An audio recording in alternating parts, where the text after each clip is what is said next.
Oh yeah, I kicked it. I didn't realize it was not capped. Okay. So I'm going to talk today about just one project, one of several projects that are going on in the lab. This is a project that started out as a simple question and has sort of grown into something more. I'll start with a film. In fact, I'm going to show you 3 films. And this film shows a hawk moth. So this is a hawk moth that we study. It's called Daphnis neri. It flaps its wings at about 30 times a second. It's filmed in regular speed, 25 frames a second. And what you see it doing is feeding from these lantana flowers. These are tiny flowers. And this animal operates in fairly low light conditions. So hawk moths typically are crepuscular. This one is actually operating at night. We are filming it in infrared. It has just a little bit of light. And what you saw it doing was being very precise about where it hovered and inserting its proboscis. Let me go over it again. Inserting its proboscis accurately in the flower center and being able to feed from it. Now what happens if we make this flower move? Now this is Manduca. It's very similar to Daphnis, but this time it's feeding on an artificial flower, and the flower is moving at various frequencies. Again, this is all happening in dark, and as you can see, the animal is able to keep track of the flower while it's moving. This is obviously something that the animal has to deal with in nature because the flower sways with air, breeze, and so on. Again, this is filmed at regular speed, but let's just look at what it would look like if you were to film it with high-speed cameras. This is again the same experiment, but this time the flower is moving back and forth. And I want you to notice how nicely the moth is able to track this with very little latencies. This is again Manduca sexta. This was a film taken by Michael Tu in a lab that I used to work in. The other thing I want you to notice is that while it is doing this, its antennae are very nicely positioned. They are also oscillating, but you can't see that because this is high speed. But they're positioned at a very constant angle. And that's actually the question that I'm going to be talking about today. The broad questions that my lab is interested in have sort of focused on these 2 things. One is that flight control related behaviors need to be fast because insects typically flap at tens to hundreds of hertz, but also that they have to be precise because any small errors can very quickly spiral out of control. So how are they able to achieve both speed and precision? And we are addressing this question in 2 animals. I'm going to just talk about one of them today. This is the Daphnis neri, the one that you saw in the very first film, moth in fatigues as we call it. And the second one is this humble little creature called soldier fly. It looks like a wasp. It's a wasp mimic actually, but it is actually a fly. And one of the nice things about it is that it has white halteres. Halteres are these hind wings that have been reduced. And this fly, they're used as gyroscopes. And so they're involved in flight control, which is why we are interested in it. Now, some years ago, we observed that antennal mechanosensors, especially in the case of moths that have 4 wings, of insects that have 2 pairs of wings, are involved in flight control. That if you knock off these inputs, then the animal is unable to control its trajectory in space. But if you restore these inputs, then the animal can fly all right. And then you can record from these neurons and the tuning properties as well as the forces on the antennae all suggested that these were being used as sort of like gyroscopes in flies. Which is why we got interested in looking at antennae in the first place. But one of the first things that a moth does, and you'll see this in a little bit, is that it positions its antennae, which is why we are interested in looking at what's happening at the base of the antennae. So before I go into that, let me just quickly introduce you to the brain of the moth. This is the head of the moth. The front part of it is cut out. That's the antenna. The antenna in all flying insects is made up of 3 segments. The basal segment is called the scape. The next one is called the pedicel, and all of this is one long segment. A segment is defined as something that has its own set of muscles. So this is actually not even a true segment. It's called a flagellum. It's multi-annular.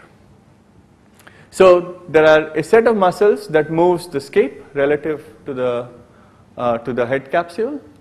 Then there is a set of muscles right there which moves the pedicel relative to the scape. And then you have the flagellum which vibrates passively. It doesn't have its own set of muscles. And these vibrations are tracked by a set of mechanosensors called Johnston's organs. So you can see the single little units here through projections at the base of the flagellum right there, and they surround the antenna. So they are all around this, and these are the mechanosensors that are involved in flight control. The other set of mechanosensors, this is the scanning electron micrograph of a Daphnis antenna. The other set of mechanosensors are these bristle-shaped structures. They're called Bohm's bristles, after Bohm, who first observed them. And this is the rough arrangement of these relative to the muscles and the forked nerve that goes into the antenna and so on. Now, one of the reasons why this is such an interesting system is that all of the information that the antenna receives, so the mechanosensory information here, the olfactory information all along the flagellum, and some of the other informations like hygrosensory or thermosensory, all of this goes through this one nerve into the brain. Okay? And the motor information going out to the muscles also goes through that. So it is possible to access that information right there, which allows us to do intracellular recordings and many other things that makes this just a handy system to work with.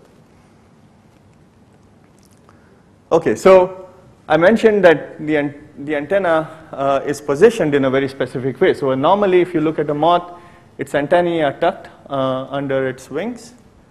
But when you startle it, as we are doing here, the antenna are the first things to come forward. And they actually stay in the same place while the animal is flying at any given speed. And that shows just how constant that antennal angle is as the animal is flying. So one of the first things we need to do is to bring this assay into the lab. So what we do is we tether the moth. We have the antenna attached to the, we have some iron filings attached to the end of the antenna. And we have an electromagnet which we can periodically switch on and off. And every time this light turns off, the magnet is on. So let me just play this.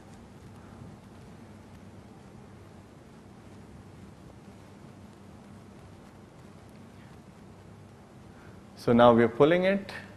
We switch it off. We'll go back. So what we are trying to do here is see how the antenna repositions when you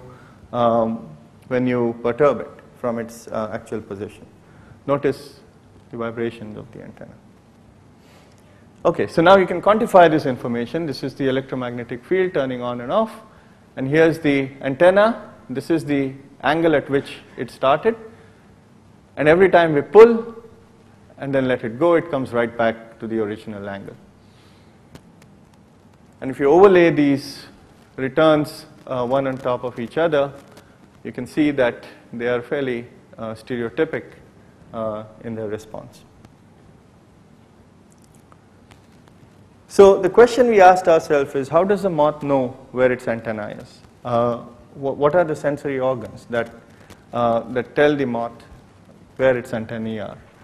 And our suspect candidates for this for the sensory organs were these Bohm's bristles, because they sit right at the lip, at the interface of the two segments. So anytime there's a gross movement of the antenna, these bristles can go in and out of this, and that we thought would constitute a sensory signal. And if let me just quickly show you one movie. So this is just a movie to show you what that would look like. So this is a close-up of an antenna as it repositions. Watch here. There you see those bristles come out of the intercuticular fold. So we thought that this then constitutes a stimulus for the mechanosensory stimulus for the brain to know that the antenna is out of that or has moved. So the first thing we needed to do was obviously ablate this and see what happens. So if we ablate this, then the animal should not be able to position its antenna. So we ablate the whole thing. This is a normal moth. You can see its antennae are positioned properly. And this is a moth in which the right antenna does not have any Bohm's bristles. And you can see that this moth is unable now to position its antenna. It just hangs limply by the side and therefore collides with the wing. If you make partial ablations, you get partial results. So this one can position its antenna but cannot maintain its position.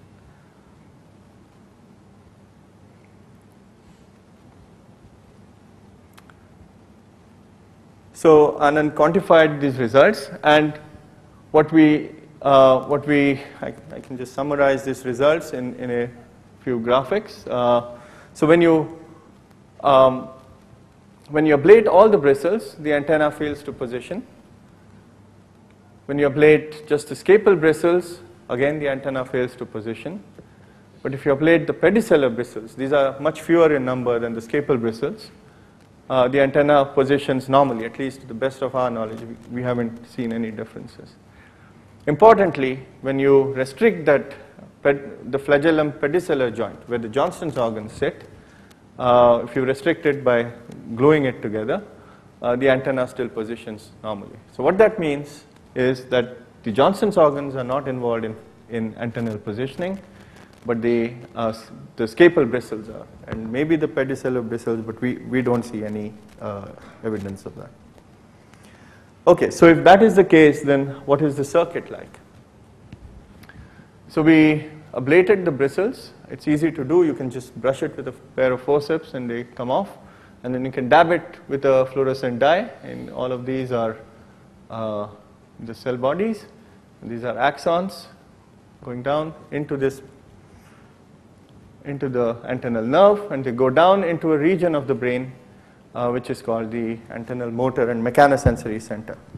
So the green here are the sensory bristles, from multiple cells, and they arborize in this brain. So we were keen to know where the motor neurons are, because at some point the antennal, the sensory neurons need to be able to have a conversation with the motor neurons for the antennal position to occur.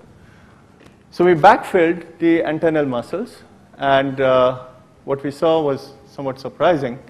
These are the cell bodies. This is the dendritic part of the motor neurons, and those are the axons. And if you look at this closely, you can see that the arbors quite heavily overlap. And here's a section through that.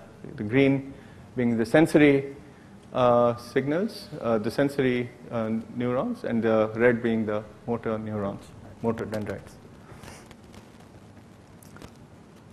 So that made us think that maybe this could be, they may be directly connected. Of course, with these kind of fluorescent dye filling, you can't establish that there are synapses between the two. So what we decided to do then was ask, what is the latency of the response if you stimulate the bristles? With what latency do the antennal muscles respond? So we built this rig. This is now the bristles. There is a stepper motor that periodically tickles these bristles, and then we can run it any which way we like. And this is just recording from the muscles underlying this. So we do this in two situations. So we stimulate the pedicellar bristles and record from the intrinsic muscles. Intrinsic muscles being the muscles that move the pedicel relative to scape. Or we tickle the scapal bristles and record from the extrinsic muscles, which move the scape relative to the head capsule. And the way we do this is by going in and giving a very quick impulse. So that's the impulse. And then recording the spikes from the muscles underlying. And these are rasters from about 60 trials. And what you can see here is that the response of the muscles is of a very short latency. So we quantified the latency using two criteria. The latency to the first significant shift in firing, I think it's about 5 standard deviations or something like that, is under 10 milliseconds. Under 10 milliseconds is fairly indicative that this must be a monosynaptic response, because there is one synapse between the sensory and the motor neurons, and then there's another synapse between the motor neurons and the muscle, so the neuromuscular junction. And this is a latency from both of those. So it's unlikely that there's another neuron in between. So that's the hypothesis that we came up with. We have sensory neurons that connect to the intrinsic motor neurons, or pedicellar neurons connecting to intrinsic motor neurons, scapal neuron connecting to the antennal, to the extrinsic motor neurons, and there could be cross connections. We still need to explore that.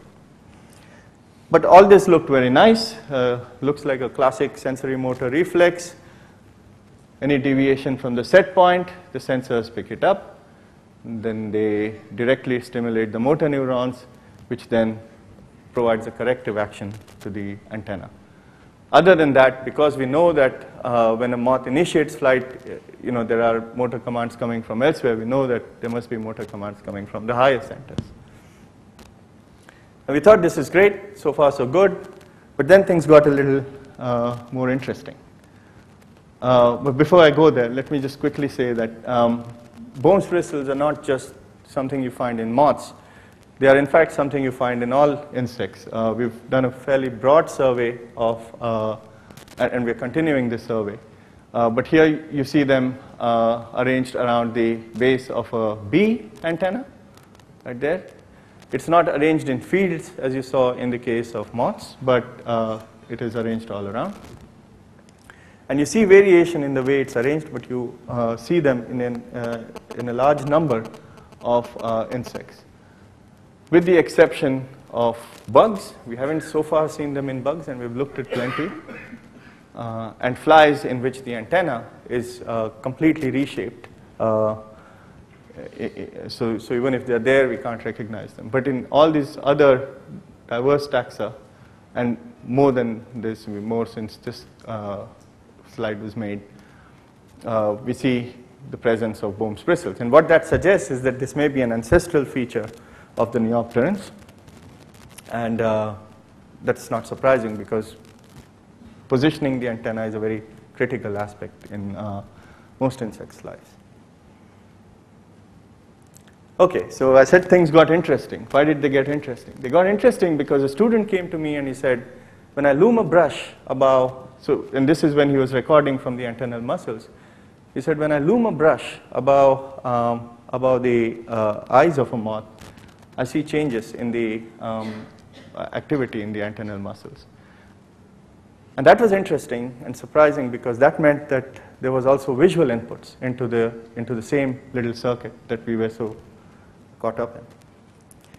So Anand put together a quick and dirty rig where he was recording from one side, muscles on one side, and then hitting it with hitting the eyes with an LED, which turned on or off, and while he's recording from the same muscle, the LED might stimulate either this eye or this eye, and we put something in between so that the eyes, so there's no crossover of the light. And when he did that, what he saw was that these muscles responded to stimulation of both eyes. So what I forgot to say earlier was that the entire mechanosensory response that you saw from the antenna, from the Bohm's bristles, was all on one side. It was entirely contained in the ipsilateral side. There was nothing going contralateral. None of the projections of the Bohm's bristles ever went contralateral. In fact, none of the Johnson's organs projections that we've seen so far have gone contralateral. So everything, all the mechanosensory information from the antenna is contained on just one side. But the light, the visual response, on the other hand, we're getting on both sides, which suggests that vision is used to somehow coordinate the motion of the two antennae. So we do an impulse type experiment again. Here, give a quick stimulus. There's a raster. And now the latencies of the visual response are on the order of 50 milliseconds or so, which is again not surprising given that visual transduction is a much slower process and there are several layers of interneurons before it can get to the antennal, motor, and mechanosensory center. Surprisingly, we don't see much of a difference between the intrinsic muscle, between the ipsilateral stimulation and contralateral stimulation. So both respond at roughly the same time with the same latencies. So we've taken this one step further, going from just simple LEDs to stripes, and trying to understand if there's a directionality to this response in the antennae. And we do see very strong indications of directionality. So there are 4 situations in which Anand runs this experiment. One is in fictive forward translation, meaning he sees the stripes, the moth sees the stripes go back. So what we have is a moth with a screen, two screens in front of it, and the screens display stripes. In one case, the stripes go back, which should give the moth the illusion of it going forward. In other case, the stripes go forward, which should give the moth the illusion of going backward, and then they go either clockwise or in anti-clockwise rotation. And what we see is that we get the strongest response when the moth is flying backwards. I can make stories that maybe the moth doesn't like flying backwards, so it responds best when it's going in a fictive backwards mode, but I'm not very sure why that is. Okay, so what we have here is a circuit that is not just a monosynaptic circuit with respect to the mechanosensors, but also a multimodal circuit which is responding to visual inputs. And antennae, I mean, it shouldn't surprise us that antennae respond to visual inputs. But this opens up possibilities that there may be other inputs, olfactory inputs, a primary on my mind, that may also be involved in all of this. Because you can imagine a moth trying to position its antennae in a way that allows it to smell better. So that's something we need to start looking at in due time. And I just wanted to play this film. This is from a completely different project. This is a project that where we're looking at how flies are using visual information to track odor sources. I thought I'll put it here just as a way of thinking about how important visual input is to fly. So here's a fly coming in. Let me set this up before I play it. So what we have here is one bead. It's a bead, black bead. The fly can see it. The whole thing is inside a wind tunnel. The arrow here is the direction of the wind. We release a fly upwind, and we give it several different stimuli. And I'm just showing 2 of them. One is a bead with with an odor inside it, and that creates a plume, roughly conical in shape, and you'll see how the fly responds when it hits the plume. Here are two beads, only one of which, I think the right one, is the one which has an odor source, and the challenge for the fly is to be able to then figure out that it is that one which has the odor source and not the other. And we give it a clutter of visual sources and so on. So here's the fly.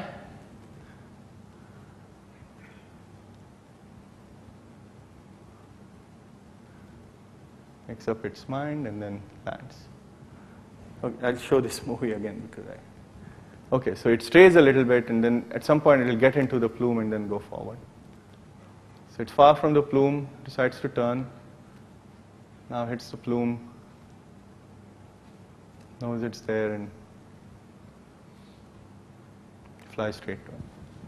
Okay, and in this case, let's see what the presence of an additional visual source does. So away from the plume,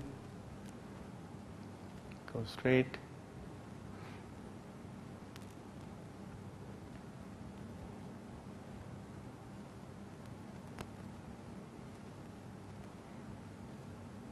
And you can see that this time it's not going directly, but it's actually searching to between one or the other one until it finally makes up its mind about which one. So vision is a very important thing for us insects to be paying attention to in conjunction to smelling.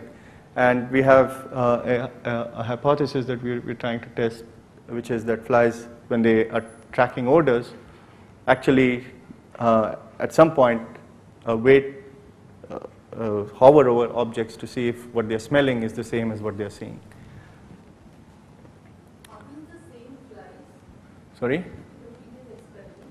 Yeah. Is it the same fly which was trained to go the first one? No. These are completely untrained. They are always new. But we do many of them. Huh? Actually plays a role. You would rather do something like train it with a bead and odor, and then just have a bead with no odor. Yeah, it's tough to train flies. That's part of the problem. But we are also doing similar things with bees, but not exactly these experiments, but we are using bees in certain other paradigms. But no, with flies, training them or something like this is very difficult. Okay, so let's see how much time I have. Do I have some time? Okay. Now let me go into another part of the project. And this time, I didn't expect I would have time. I'm going to talk about halteres. So I'm actually going to talk about the soldier fly part. And this is now looking at halteres. So we went through this one exercise where we saw there was a nice reflex and so on. And there was another question we were thinking about. And this one is a soldier fly. And here are the halteres. And watch how they flap, or the halteres vibrate exactly antiphase to the wings. This one flaps 100 times a second. But if you were to look at something like mosquitoes, they would still show you the same kind of tight phase relationship between wings and halteres. Now the base of the halteres are very complex mechanosensory structures. Each bump here is a campaniform sensillum. There are fields of these campaniform sensillae, and there are many fields like these. All of them are strain sensors. So the haltere is vibrating, and as the animal turns, the halteres experience Coriolis forces, and these strain sensors then are supposed to encode it and tell the insect about whether it's turning or pitching or rolling or yawing. Now, we were interested in knowing how is the haltere being able to coordinate relative to the wing. How does the haltere know where the wing is? And so we started filming this. This is where the animal actually takes off. So it starts from here, and what we noticed early on was that the wings and the halteres were always out of phase. And so we thought maybe it's a reflex, like the example that I just showed you, or it could be a mechanically linked system. So it turned out that the latter hypothesis is the one that actually pans out. So here's a dead fly, and what my graduate student Tanvi will do is move this wing. This is a dead fly, so the nervous system isn't working. And as you can see, the halteres move exactly antiphase to the wings, but also that the other wing, which is not being moved, moves in phase with this wing. And that suggested that there are mechanical links between the wings and the halteres, and maybe links going between halteres and wings on each side. So now the thorax is made up of scutum and scutellum. This is the reduced hind thorax in a Dipteran, which has arms going down into the base of the wing. And we were interested in knowing what is the linkage between the wings and wings. What is it that links the two wings? And this is a summary diagram of several experiments that Tanvi conducted with the dead bug. So if you have a intact animal, you move one wing, the other wing moves, and the halteres move down. If you make a topical cut across the top of the thorax, then that coordination goes away. You can cut the thorax, but if you just cut the scutum, then you don't lose that coordination, which means that the scutum isn't involved in linking the two wings. Also, from this experiment, we know that there's a separate linkage between the wing and the halteres, okay? Because that coordination did not go away. Next, we just made a slit on top of the scutellum, and then the coordination went away, which means that the scutellum is what links the two wings through those arms that I showed you. And this is true not just for live animals. This one is a normal animal on a stick, and you can see the wings moving in nice synchrony and the halteres out of phase. But this is also true. So when you cut the scutellum, then you see that the coordination completely goes away. So now but one of the things to notice here is that even though we've cut the scutellum, the halteres are still exactly antiphase to the wings, which means that there is a separate linkage, and we need to find out what it was. So it took Tanvi a fair bit of time to figure out that there was a thickened piece of cuticle internally to the thorax that connected the base of the wing to the base of the haltere. And then when she made cuts in this particular, what we call the epimeral ridge, then that coordination went away, as you can see here on the left side. So just the left side coordination linkage is cut, and you can see that the two halteres are not synchronous at all. In fact, this haltere is not. So we have now a model that we are working with, where the indirect flight muscle moves the scutellum. So it's actuating the scutellum, and then the scutellum actuates both wings. But the scutellum also is connected to the halteres, to the wing haltere link. Now the halteres are moving independently because they have their own sets of muscles, and their frequency is the same as the frequency of the wing. So what the wing haltere linkage does really is coordinate the phase. So now one of the things we had, so this is a bit of a problem for insects, because if all of its thorax is linked, then it loses its ability to independently control any of this. Anytime it moves one wing, the other must move, and the halteres must move, and that's a problem. But we know that insects can move one wing, flap one wing on one side. For instance, when Drosophila courts a female, a male courts a female, it only flaps one wing. So we argued that there must be some sort of an engagement-disengagement mechanism. And this was also something that Tanvi had noticed when she was working with the dead bugs, that she could pop in or pop out the wing. And then the coordination worked or it did not work. And so what we did was looked at these two situations. The wing popped in and the wing popped out. And the scanning electron microscope scopy of this. And so this is a part of the thorax called the pleural wing process. It's this geared structure. And this is part of the wing, and this structure is called the radial stop. Now when the wing is engaged, the radial stop sits on top of the pleural wing process. And when it's disengaged, it sits on, it's disconnected from it. And this is something we now have a video of, but the video isn't clear enough to show with this thing. But I can show it to you later if you'd like. So in this case, we didn't see any neural involvement. We realized that the haltere-wing coordination was through mechanical linkages. And that helps us explain movies like this. Let me just quickly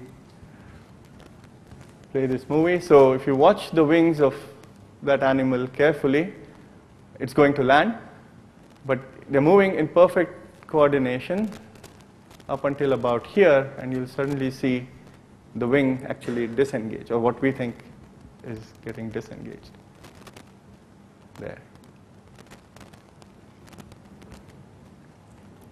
And when that happens, you can see the two plots separate out. Otherwise, you can't tell them apart because these are just the wing angles.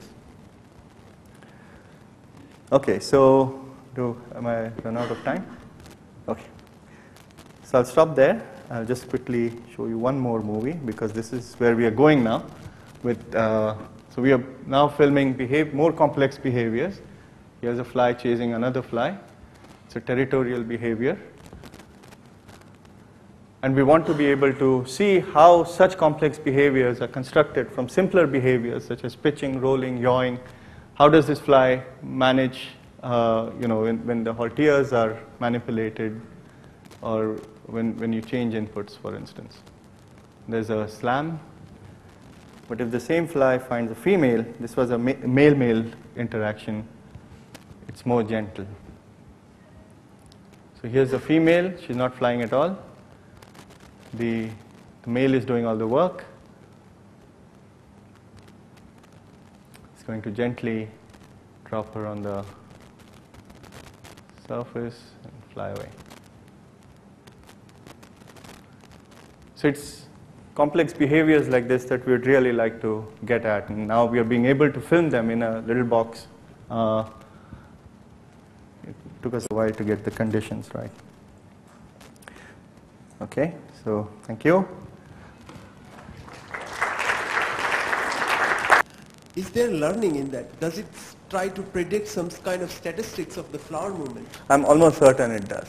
So how does it respond in the early on, like in the very transient when you start to change the movement of the... So we haven't looked at that carefully yet, but this is something we need to be able to do.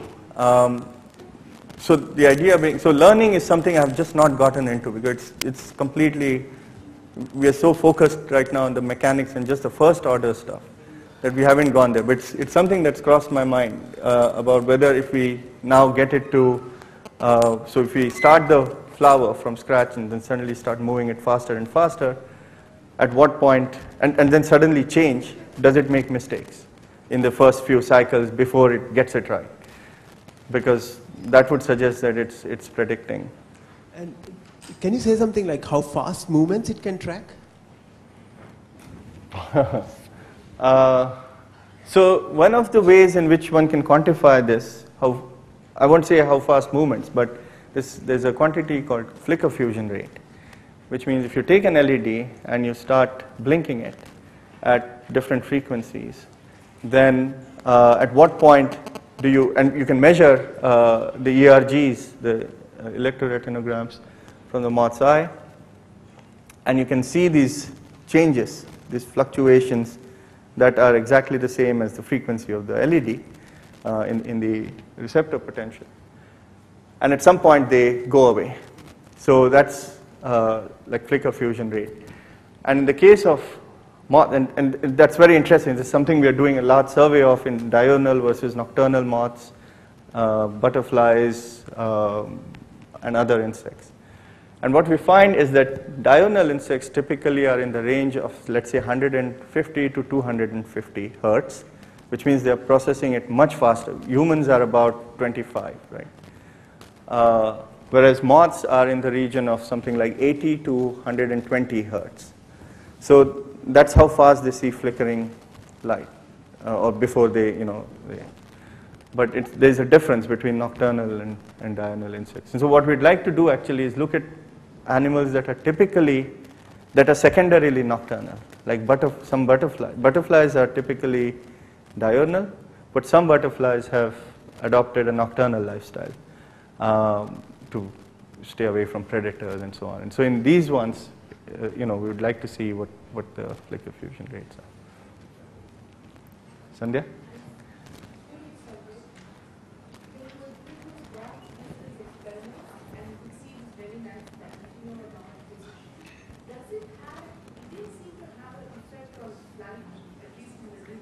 In the wing motion. Yeah, so that's a difficult experiment for the following reasons. So we've tried this in bees and moths, and neither of them fly. If they cannot position their antennae, they just don't take off. And so, so then we don't know, if you tether them and you look at their wings, the wing motion looks okay. But they don't fly. They're just reluctant. No, they're just in the adult, no development.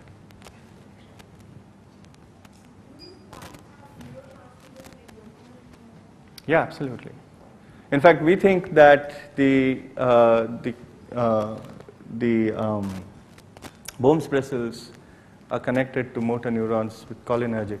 They're cholinergic neurons. I think there's acetylcholine that's involved in that. But that's something we are looking up now. Okay. Any further questions? Well, if there are no more questions, before we move on to the poster session and thank all the speakers again for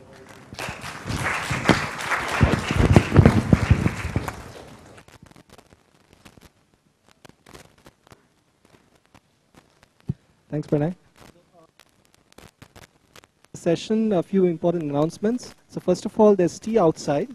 So that will run concurrently with the poster session. So tea and snacks are like from now until about 6. And poster session will run until 7 o'clock. And for those who are staying in IIT Guest House, the IMSC Guest House, and Asiana Hotel, we have arranged dinner in the same place that you had lunch. So that's from 7 to 8:30. So between 8 and 8:30, we have arranged cars to take you back to your respective hotels and guest houses. So from 8 onwards, we'll start gradually, putting you in various cars and